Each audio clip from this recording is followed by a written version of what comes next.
ஏசாயா அதிகாரம் 60 1. எழும்பி பிரகாசி, உன் ஒளி வந்தது, கர்த்தருடைய மகிமை உன்மேல் உதித்தது. 2. இதோ இருள் பூமியையும் காரிருள் ஜனங்களையும் மூடும், ஆனாலும் உன்மேல் கர்த்தர் உதிப்பார், அவருடைய மகிமை உன்மேல் காணப்படும். 3. உன் வெளிச்சத்தினிடத்துக்கு ஜாதிகளும் உதிக்கிற உன் ஒளியினிடத்துக்கு ராஜாக்களும் நடந்து வருவார்கள். 4. சுற்றிலும் உன் கண்களை ஏறெடுத்து பார், அவர்கள் எல்லாரும் ஏகமாய் கூடி உன்னிடத்திற்கு வருகிறார்கள். உன் குமாரர் தூரத்திலிருந்து வந்து உன் குமாரத்திகள் உன் பக்கத்திலே வளர்க்கப்படுவார்கள். 5. அப்பொழுது நீ அதை கண்டு ஓடி வருவாய், உன் இருதயம் அதிசயப்பட்டு பூரிக்கும். கடற்கரையின் திரளான கூட்டம் உன் வசமாக திரும்பும், ஜாதிகளின் பலத்த சேனை உன்னிடத்துக்கு வரும். 6. ஒட்டகங்களின் ஏராளமும் மீதியான் ஏப்பாத் தேசங்களின் வேகமான ஒட்டகங்களும் உன்னை மூடும்.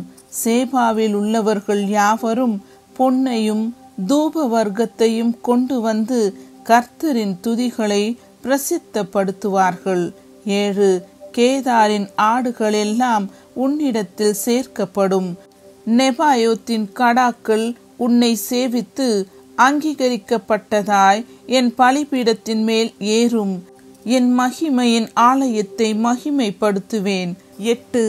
மேகத்தை போலவும் தங்கள் பல கனி துவாரங்களுக்கு தீவிரிக்கிற புறாக்களைப் போலவும் பறந்து வருகிற இவர்கள் யார்? 9. தீவுகள் எனக்கு காத்திருக்கும், அவர் உன்னை மகிமைப்படுத்தினார் என்று உன் பிள்ளைகளையும் அவர்களோடே கூட அவர்கள் பொன்னையும் அவர்கள் வெள்ளியையும் உன் தேவனாகிய கர்த்தரின் நாமத்துக்கென்றும் இஸ்ரவேலின் பரிசுத்தருக்கென்றும் தூரத்திலிருந்து கொண்டு வர தர்ஷீஷின் கப்பல்களும் ஏற்கனவே எனக்கு காத்திருக்கும்.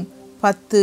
அந்நியரின் புத்திரர் உன் மதில்களை கட்டி அவர்களுடைய ராஜாக்கள் உன்னை சேவிப்பார்கள். என் கடுங்கோபத்தினால் உன்னை அடித்தேன், ஆனாலும் என் கிருபையினால் உனக்கு இறங்கினேன். 11. உன்னிடத்துக்கு ஜாதிகளின் பலத்த சேனையை கொண்டு வரும்படிக்கும் அவர்களுடைய ராஜாக்களை அழைத்து வரும்படிக்கும் உன் வாசல்கள் இரவும் பகலும் பூட்டப்படாமல் எப்பொழுதும் திறந்திருக்கும். 12. உன்னை சேவிக்காத ஜாதியும் ராஜ்யமும் அழியும், அந்த ஜாதிகள் நிச்சயமாய் பாழாகும். 13. என் பரிசுத்த ஸ்தானத்தை சிங்காரிக்கும்படிக்கு லீபனோனின் மகிமையும் தேவதாரு விருட்சங்களும் பாய்மர விருட்சங்களும் புன்னை மரங்களும் கூட உன்னிடத்திற்கு கொண்டு வரப்படும். என் பாதஸ்தானத்தை மகிமைப்படுத்துவேன். 14. உன்னை ஒடுக்கினவர்களின் பிள்ளைகளும் குனிந்து உன்னிடத்தில் வந்து உன்னை அசட்டை பண்ணின யாவரும் உன் காலடியில் பணிந்து உன்னை கர்த்தருடைய நகரம் என்றும் இஸ்ரவேலுடைய பரிசுத்தரின் சீயோன் என்றும் சொல்லுவார்கள். 15. நீ நெகிழப்பட்டதும் கைவிடப்பட்டதும் ஒருவரும் கடந்து நடவாததுமாயிருந்தாய், ஆனாலும் உன்னை நித்திய மாட்சிமையாகவும் தலைமுறை தலைமுறையாயிருக்கும் மகிழ்ச்சியாகவும் வைப்பேன். 16. நீ ஜாதிகளின் பாலை குடித்து ராஜாக்களின் முளைப்பாலையும் உண்டு கர்த்தராகிய நான் இரட்சகர் என்றும் யாக்கோப்பின் வல்லவர் உன் மீட்பர் என்றும் அறிந்து கொள்ளுவாய். 17.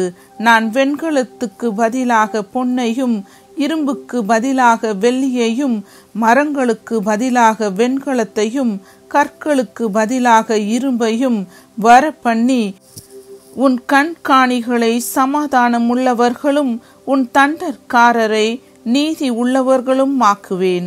18. இனி கொடுமை உன் தேசத்திலும் அழிவும் நாசமும் உன் எல்லைகளிலும் கேட்கப்பட மாட்டாது. உன் மதில்களை இரட்சிப்பென்றும் உன் வாசல்களை துதி என்றும் சொல்லுவாய். 19. இனி சூரியன் உனக்கு பகலிலே வெளிச்சமாயிராமலும் சந்திரன் தன் வெளிச்சத்தால் உனக்கு பிரகாசியாமலும் கர்த்தரே உனக்கு நித்திய வெளிச்சமும் உன் தேவனே உனக்கு மகிமையுமாயிருப்பார். 20 உன் சூரியன் இனி அஸ்தமிப்பதும் இல்லை, உன் சந்திரன் மறைவதும் இல்லை.